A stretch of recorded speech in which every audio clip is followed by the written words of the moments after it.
Bonjour, chers amis sympathisants de Aksharab International TV. Nous voilà une fois encore sur notre rubrique au cœur de l'entreprise. Au cœur de l'entreprise où nous faisons du coaching d'entreprise, au cœur d'entreprise où nous parlons créativité, nous parlons innovation et nous parlons création de la richesse. Nous l'avons déjà dit qu'il n'y a aucun mal à vouloir créer plus de richesse qu'il n'en faut pour notre subsistance. Entre-temps, on parlait de l'économie de subsistance, c'est-à-dire cette économie qui permettait juste de survivre à ses besoins et aux besoins de la famille.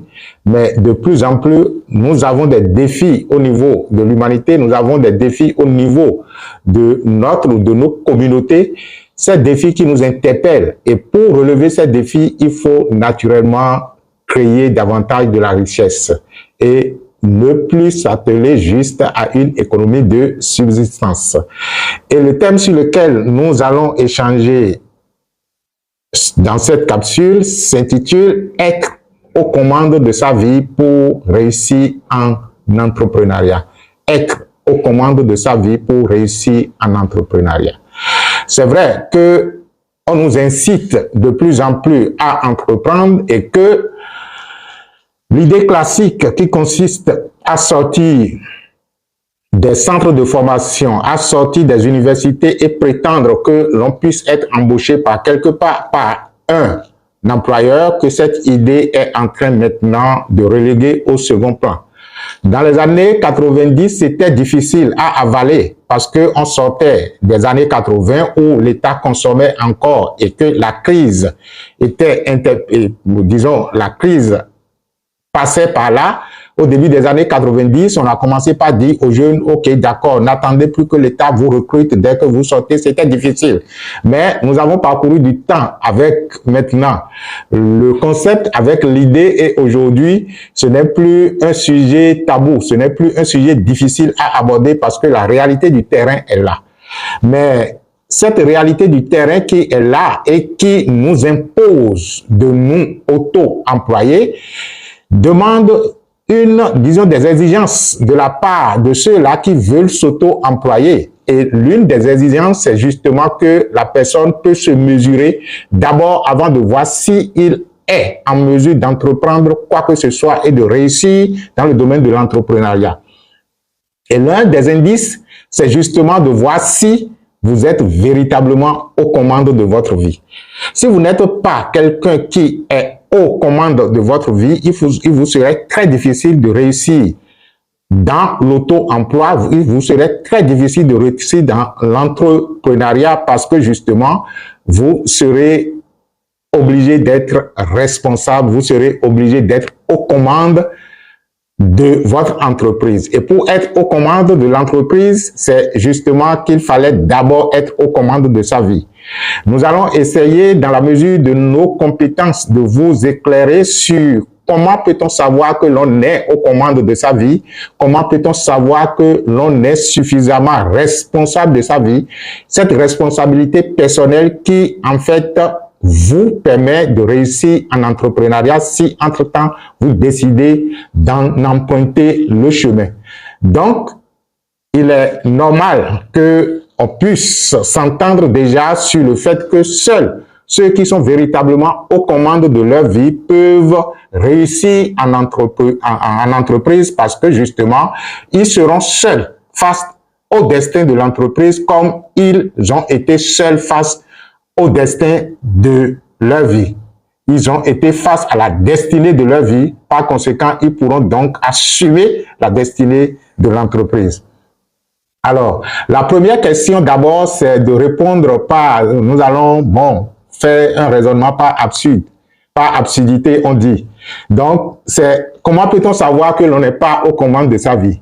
Nous voulons aller à comment savoir que l'on est aux commandes de sa vie. Mais on va commencer d'abord par voir comment pouvons-nous savoir que nous ne sommes pas aux commandes de notre vie. Si vous avez le sentiment de subir la vie, si vous avez le sentiment que le contrôle de votre vie, de votre existence vous échappe, et si vous avez le sentiment que vous n'êtes pas suffisamment responsable de votre vie, on vous dira tout simplement que vous n'êtes pas aux commandes de votre vie. Vous savez, l'existence est un cours d'eau très sinusoïdal, un cours d'eau qui n'est pas rectiligne. Les événements passent, mais la vie n'est pas une ligne rectiligne. Elle est une vie tellement, une ligne, je vous l'ai dit, tellement sinusoïdale que c'est ponctué du haut et du bas. Ce que nous appelons le haut, c'est peut-être les moments du top d'énergie, c'est peut-être les moments où nous estimons que nous avons, disons, du bonheur en nous à partager. C'est les moments où nous estimons que nous sommes joyeux, mais c'est également que la vie va vous présenter des faces où vous serez naturellement au bas de l'échelle, c'est-à-dire que au plus bas de vos énergies, au plus bas donc de vos réalisations, au plus bas de vos espérances. Et là, on dira tout simplement que la vie vous a présenté sa seconde face. Et lorsque cela se passe ainsi, quels sont les sentiments qui vous animent? Est-ce que vous savez que cela est créé de toutes pièces par vous? Est-ce que vous arrivez donc à ressentir que cela est bien sûr un obstacle? Ok, d'accord, mais un obstacle franchissable. Ou pensez-vous que c'est déjà des montagnes qu'on ne peut pas surmonter et que justement ce sont d'autres personnes qui sont à la base de ce que vous vivez? C'est vrai que nous ne refusons pas totalement que le contexte peut nous influencer, mais même si le contexte nous influence, quel est notre sentiment en face de ça là, en face de ce qui se passe? C'est ça qui détermine si véritablement nous sommes aux commandes de notre vie. Nous allons essayer donc de voir quelques indices qui, disons, vont vous permettre de comprendre que lorsque ces indices sont présents, que cela veut dire tout simplement que vous n'êtes pas aux commandes de votre vie. Parce que justement, ceux qui ne sont pas aux commandes de leur vie, c'est des gens qui jouent aux victimes. Celui qui n'est pas aux commandes de sa vie, il a tendance à jouer à la victime. Alors, quels sont les indices qui prouvent que vous jouez à la victime? Quels sont les indices qui prouvent que je joue à la victime? Et dès lors que ces indices apparaissent, je dois pouvoir donc rentrer en moi et ressaisir les choses pour se dire, ah, attention, je suis en train de me laisser aller ou qui ne m'avantagerait pas. Le premier indice, c'est justement le blâme. Lorsque les choses ont cours dans votre existence, lorsque les événements soi-disant malheureux arrivent dans votre existence, lorsque les choses ne tournent pas rond comme vous auriez souhaité que ça tourne, et que vous commencez donc par blâmer, vous blâmez d'autres personnes, parce que blâmer, on peut blâmer des gens, on peut blâmer des gens, on peut blâmer des circonstances, on peut blâmer l'environnement. Donc, lorsque vous constatez que vous êtes en train de porter ce qui vous arrive, la responsabilité de ce qui vous arrive sur d'autres personnes qui en sont responsables, sur des circonstances qui en sont responsables, ou sur l'environnement ou le contexte qui en sont responsables, on dira tout simplement que vous êtes en train de blâmer d'autres, je vais dire, vous êtes en train de blâmer des situations en dehors de vous. Vous voyez? Donc, celui qui joue à la victime et qui est en train de blâmer, c'est comme si c'est tout le monde, c'est tout sauf lui.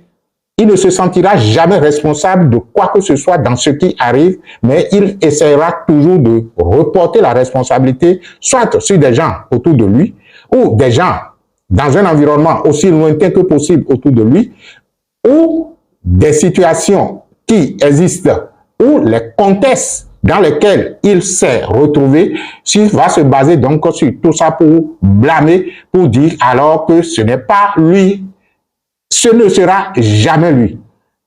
Donc, il vaut mieux être, je vais dire, responsable que de blâmer les autres et de les tenir responsables de votre situation.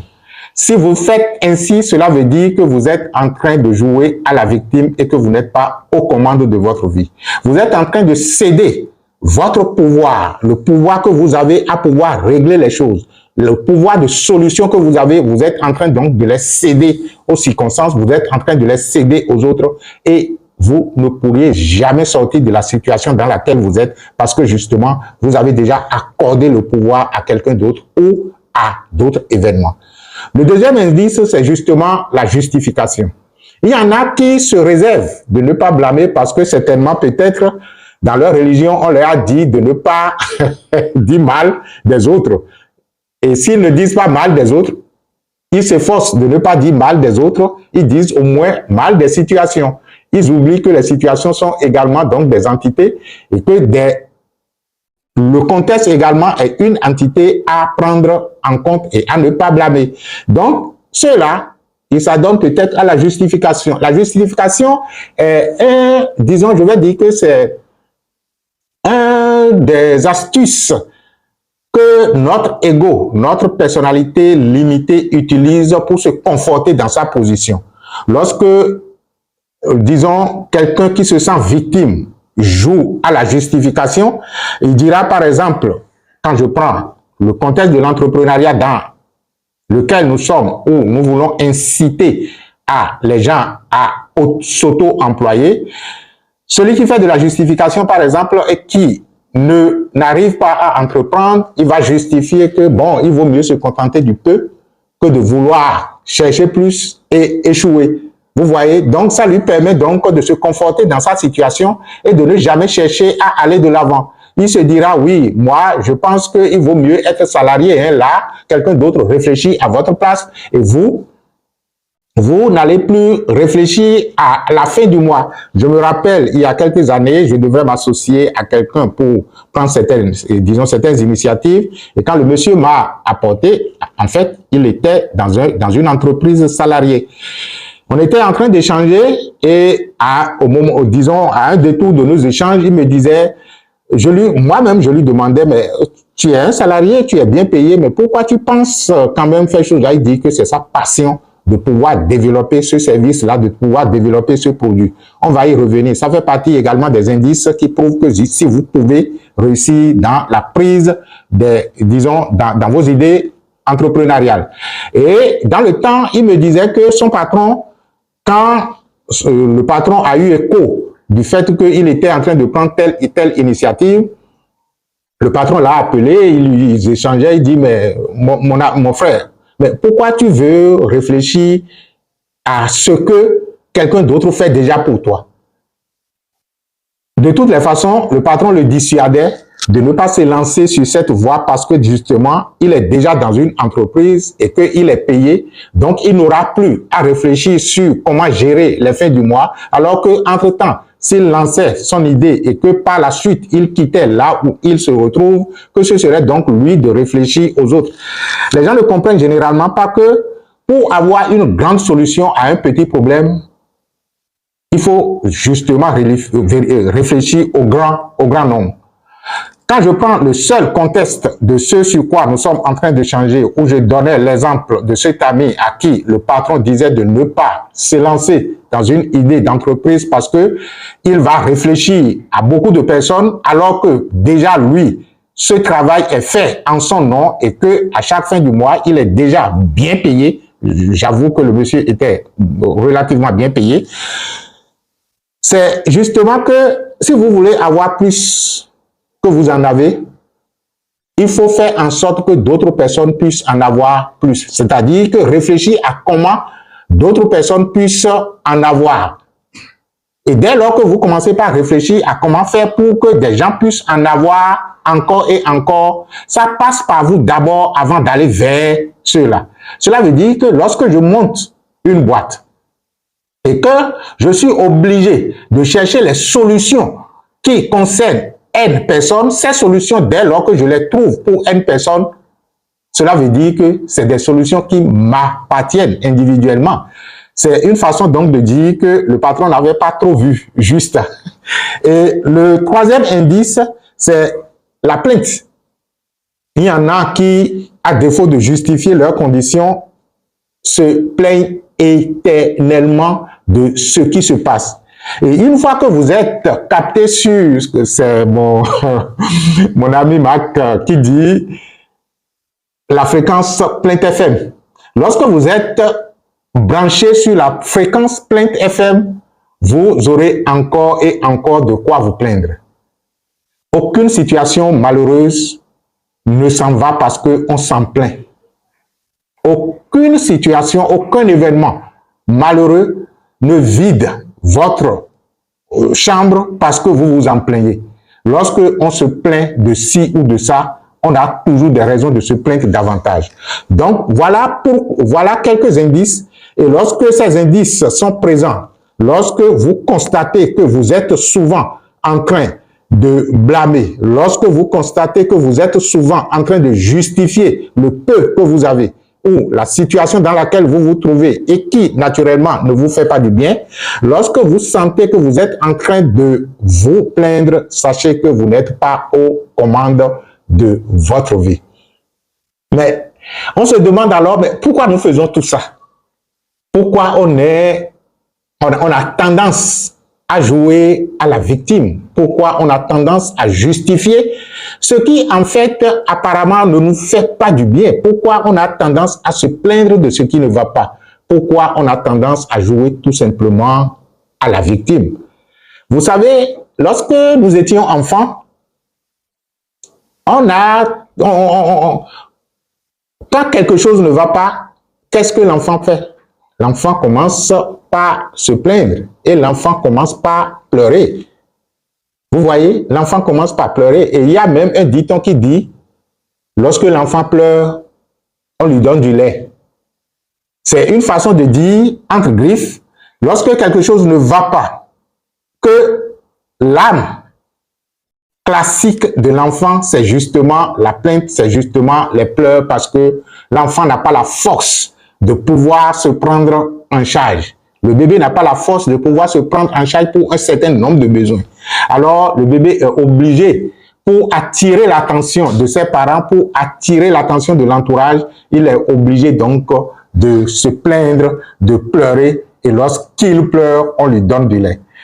Donc, nous avons grandi avec cette tendance, oubliant justement que l'adage dit, lorsque l'enfant pleure, on lui donne de lait. L'adage n'a pas dit, lorsqu'un adulte pleure, on lui donne de lait. C'est ce que nous oublions. Donc, pendant que nous prenons de l'âge et que d'une certaine façon ou d'une autre, les responsabilités qui entre-temps étaient assumées par les parents doivent être assumées maintenant par nous pour qu'au retour, nous aussi, à un moment donné, on soit parents et pouvoir assumer la responsabilité de notre descendance. On oublie généralement qu'on n'est plus au stade enfant. Et on continue toujours de jouer à la victime. Cela est dû à notre enfance qui, en situation de pitié, en situation de victime, en situation donc de plainte, on fait attirer l'attention de l'environnement sur soi pour pouvoir trouver satisfaction. Mais lorsque vous grandissez et que vous continuez toujours à vous comporter ainsi, non pas nécessairement en pleurant en public, mais en affichant des indices que vous êtes victime, vous oubliez naturellement que vous avez déjà grandi. Donc, si vous grandissez et que vous avez toujours le comportement de l'enfant qui consiste à se plaindre, qui consiste à attirer l'attention de l'environnement sur soi pour pouvoir satisfaire ses besoins, on dira tout simplement que vous êtes en déséquilibre. Vous êtes en déséquilibre parce que votre esprit intérieur est en train de confondre ce que vous étiez en tant qu'enfant et ce que vous êtes maintenant en tant qu'adulte. C'est à vous maintenant de s'occuper des enfants. Vous, vous n'êtes plus enfant. Vous ne serez pas enfant éternellement.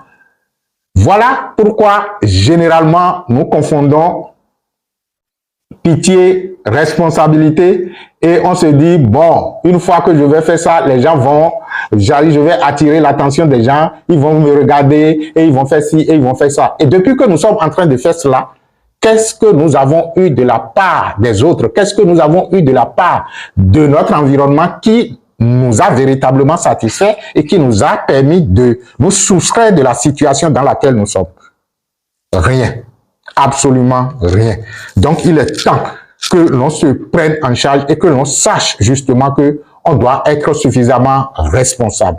On doit être suffisamment responsable. Alors, on dira tout simplement, mais comment reconnaît-on que l'on est aux commandes de sa vie? Et c'est justement de ça. Lorsque vous vous sentez être responsable, lorsque vous vous reconnaissez être responsable de votre réussite, de votre échec. Et par ce quoi, de la réussite ou de l'échec de votre entreprise, on dira tout simplement que vous commencez par afficher les signes de quelqu'un qui se sent être adulte. L'adulte, c'est celui qui est responsable. C'est celui qui se sent absolument et totalement responsable de ce qui se passe dans sa vie et de ce qui se passe au sein de son entreprise. Alors, vous allez me dire, oui, ok, d'accord. Il y a des choses dont on ne se sent pas responsable. Par exemple, une crise, disons nationale ou régionale, ou une crise internationale qui déclenche en quoi je suis responsable. Je souris tout simplement parce que nous ignorons quelquefois que notre niveau de responsabilité peut s'étendre et ne pas s'arrêter juste au niveau physique. Le premier niveau de responsabilité, je suis d'accord, c'est une responsabilité au niveau physique, au niveau classique, au niveau opérationnel. Là, je sens que si, au sein de l'entreprise, j'ai pris une décision qui, par la suite, a fait perdre des sous à l'entreprise, je sais que c'est moi qui ai pris la décision, c'est moi qui ai décidé de faire cet investissement et que à la suite de cet investissement, je me suis retrouvé donc dans une situation pas très confortable.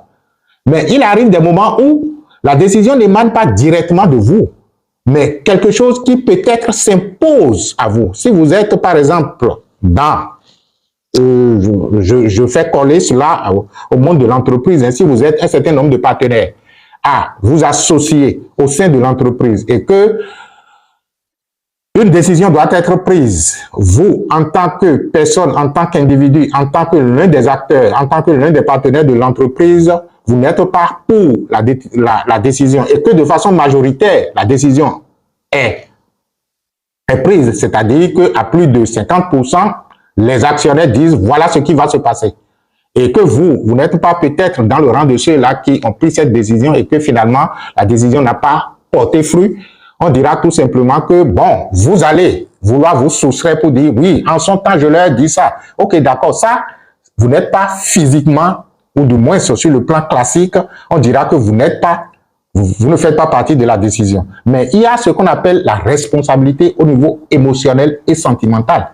La responsabilité au niveau émotionnel et sentimental, c'est en fait comment vous vous sentez. Quels sont les sentiments, quelles sont les émotions que vous avez eues, non seulement au cours des événements, mais avant bien les événements. Parce que justement, ce qu'il faut comprendre, il n'y a rien qui s'opère dans le monde physique sans que cela ne se passe sur le plan sentimental et émotionnel. De telle sorte que, avant même que les décisions ne soient prises, avant même que les actions ne soient posées, nous les avons déjà acceptés et posés sur le plan émotionnel et sentimental. Il est très difficile pour un être humain classique de se rappeler des sentiments qui l'ont animé, des émotions qui l'ont animé et qui ont précédé finalement l'événement, qui ont précédé, je vous l'ai dit, l'événement qui accourt. Donc, il faut une analyse introspective pour comprendre qu'en fait que même si physiquement vous n'êtes pas responsable, sur le plan émotionnel et sentimental, vous aviez été responsable de ce qui se passe. Il y a la responsabilité également mentale. Et si entre-temps j'associais la responsabilité émotionnelle et la responsabilité mentale, je pourrais tout simplement parler de la responsabilité psychologique. C'est-à-dire que ce qui se passe en vous, que les autres ne voient pas et qui, naturellement, peut inciter même les autres à prendre telle ou telle décision. Généralement, on ne sait pas que on influence assez de choses qui se passent dans le monde, disons, tangible. Par exemple, vous êtes avec votre enfant. Vous avez dit à l'enfant, s'il te plaît, prends-moi ce verre-là. Mais pendant qu'il est en train de prendre le verre, vous avez ressenti, ou du moins vous avez développé un sentiment comme quoi il va faire casser le verre. Mais avant de vous ramener le verre, justement, l'enfant a laissé le verre s'est échappé de la main de l'enfant et ça s'est retrouvé par terre. Vous allez dire non, ce n'est pas vous qui avez cassé le verre. Ok, d'accord. Sur le plan physique, on dira que ce n'est pas vous. Mais c'est vous, vous avez contribué à ce que le verre soit cassé par l'enfant. Je donne cet exemple terre à terre pour vous faire comprendre qu'en fait que lorsque les choses se passent sur le plan physique, nous en avons pour quelque chose, sinon cela ne se passerait pas dans notre environnement.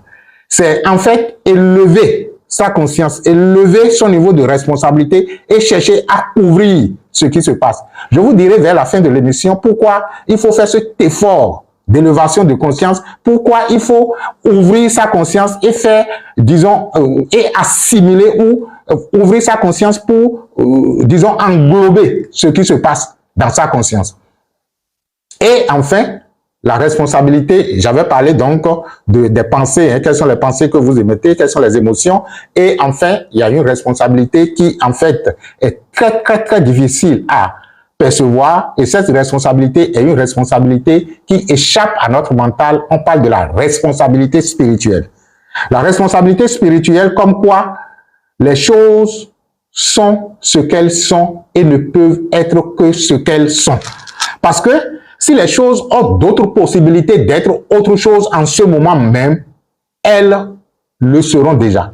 Mais si elles sont ce qu'elles sont, cela veut dire que sur le plan de la puissance cosmique, il y a d'autres choix et il y a d'autres alternatives en cet instant précis que ce que les choses sont. Vous voyez de quoi je parle? C'est-à-dire tout simplement que si quelque chose se passe, cela veut dire que c'est ce qui devrait se passer qui est en train de se passer.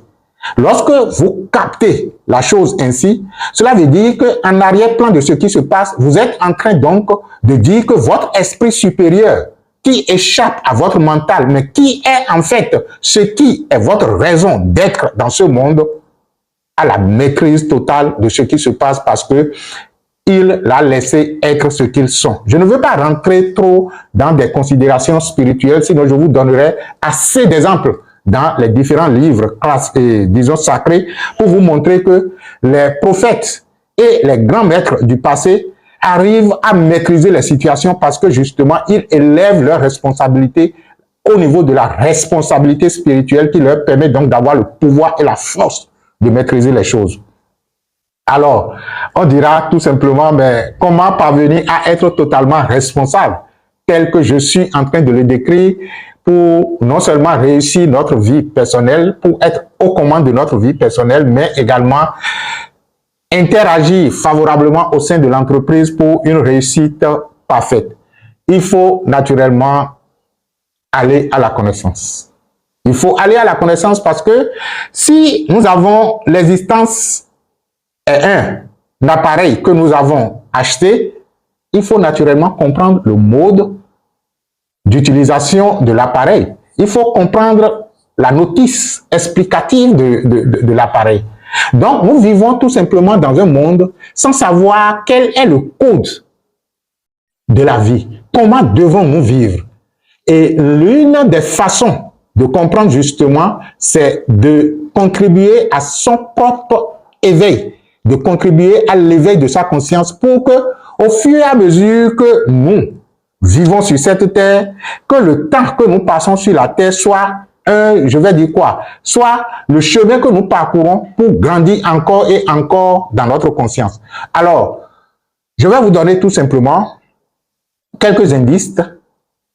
La seule façon d'être responsable et d'être totalement responsable et d'être absolument responsable, c'est d'abord de comprendre tout simplement la corrélation entre le monde intérieur et le monde extérieur. Vous devez comprendre que nous vivons dans un monde, mais que nous vivons dans deux mondes.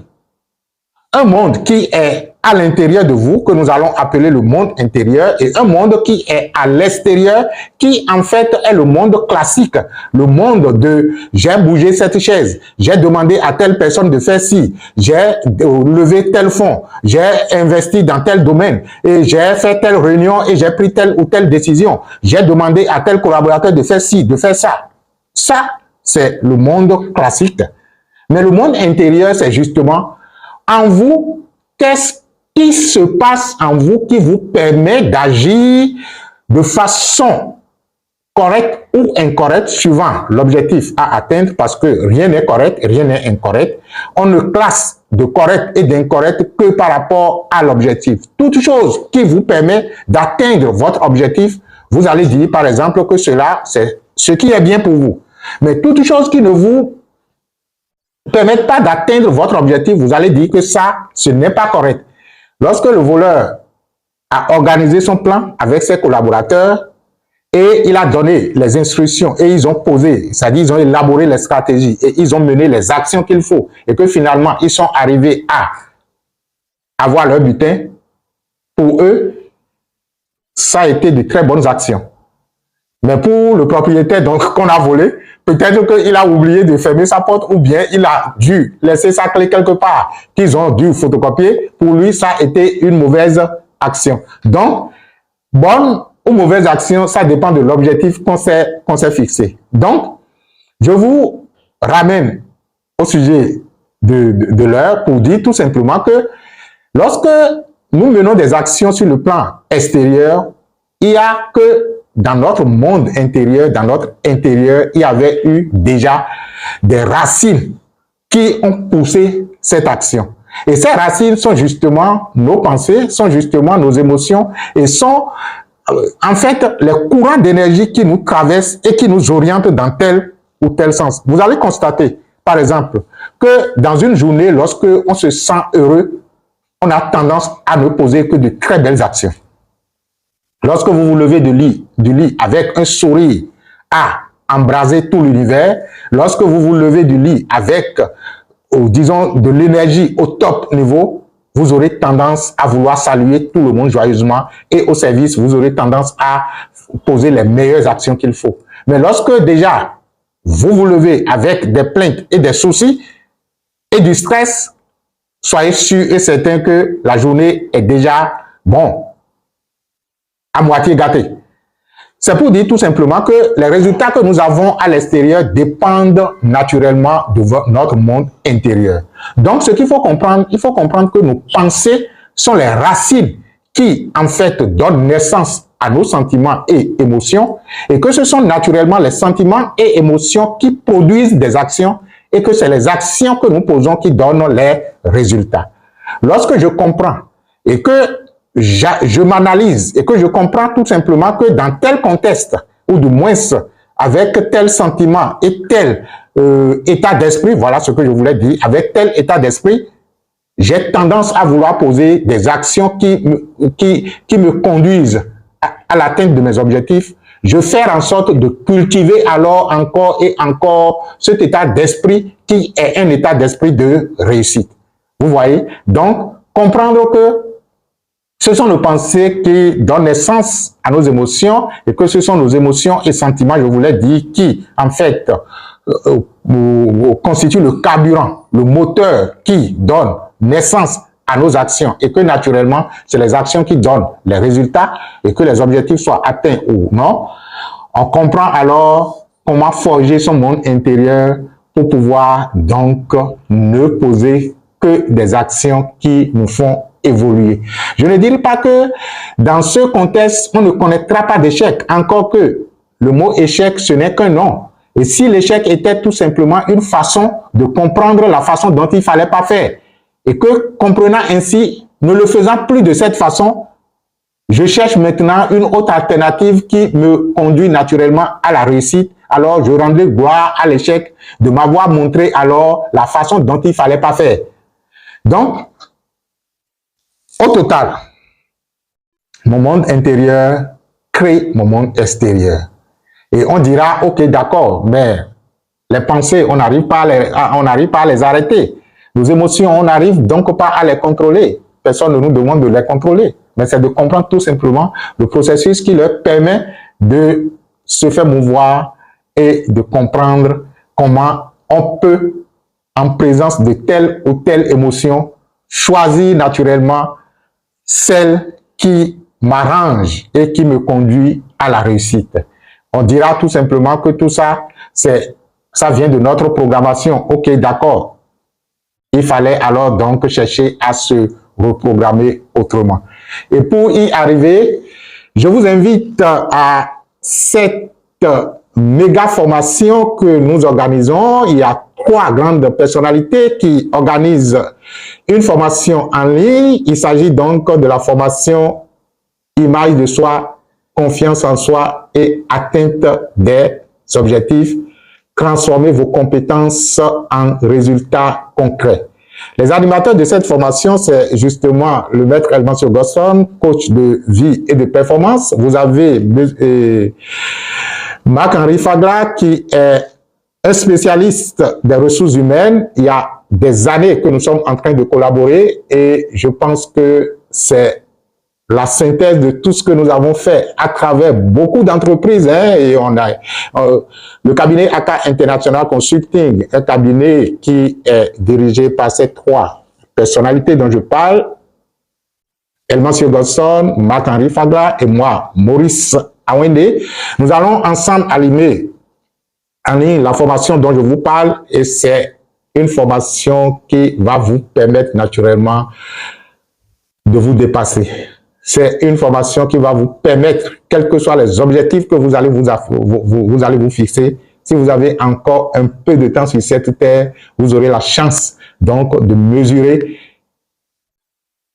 que des individus sortis de nulle part peut-être vous ont coaché. Vous allez sentir les résultats. Le thème de la formation, je vous le dis, c'est image de soi, confiance en soi et atteindre des objectifs. Il s'agira tout simplement, à travers cette formation, de vous amener à prendre conscience de vos potentiels intérieurs, de votre potentialité intérieure, de vous rendre capable à pouvoir utiliser vos potentiels et compétences pour atteindre naturellement vos objectifs. Vous allez dire, bon, comment vous contacter? Regardez en bas de la description de cette capsule, on mettra le numéro du secrétariat ou des secrétariats et vous pourriez naturellement vous nous contacter pour voir comment vous inscrire en ligne. Mais si vous allez également sur le site de l'organisation, vous allez comprendre comment on peut s'inscrire sur www.isis.org. Merci alors de nous avoir écoutés, de nous avoir accordé votre attention. Nous sommes heureux d'être avec vous et d'interagir avec vous. Si cette émission vous a plu, c'est notre plaisir, c'est ce que nous voulons. Si vous estimez que cela ne vous a rien apporté, c'est peut-être que ce n'est pas encore le moment. Je vous remercie d'avoir été là et merci. Que du succès dans vos entreprises, que du succès personnel et que du bonheur à vous. Merci.